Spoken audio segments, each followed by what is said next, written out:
Hello friends, welcome to మన stock market channel. ఈ week అంతా మనము ఆర్ఎస్ఐ డైవర్జెన్స్ గురించి మాట్లాడుకున్నాము, బ్యాక్ టెస్టింగ్లో కూడా చూసాము.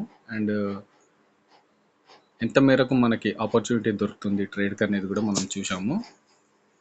కాకపోతే ఈ ఆర్ఎస్ఐ డైవర్జెన్స్ని ఐడెంటిఫై చేయాలంటే చాలా పేషెన్స్ ఉండాలి. అండ్ చార్ట్ని హైస్ లోస్ని సరిగ్గా చూడడం రావాలి. ఈరోజు మనము ఈ వీక్కి లాస్ట్ బ్యాక్ టెస్టింగ్ చేద్దాము. మండే నుంచే మనం వేరే టాపిక్లో వెళ్దాము విత్ బ్యాక్ టెస్టింగ్. ఓకేనా ఫ్రెండ్స్? ఇది ఈరోజు బజాజ్ ఫిన్సర్, ఇది 11th July 2025. ఓకేనా ఫ్రెండ్స్? ఇక్కడ మనం చూసినట్టయితే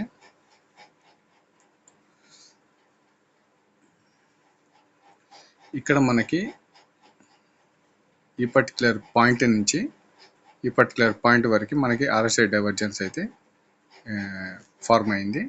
చూద్దాం. అది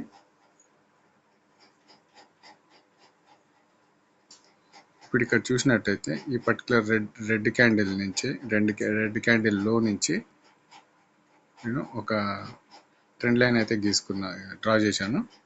అలాగే ఇంకా కింద ఆర్ఎస్ఐ దగ్గర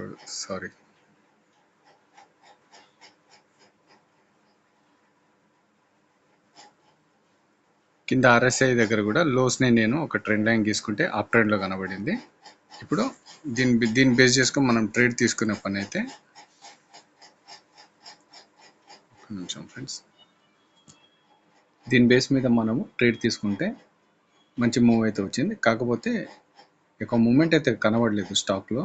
మనము ఇక్కడ నెక్స్ట్ 2001 రూపీలో మనము ఎంట్రీ తీసుకున్నా కానీ క్లోజింగ్ టైం వరకు 2020 అక్కడ ఉంది. కాబట్టి ఒక 10-15 పాయింట్స్ మూమెంట్ అయితే వచ్చేది.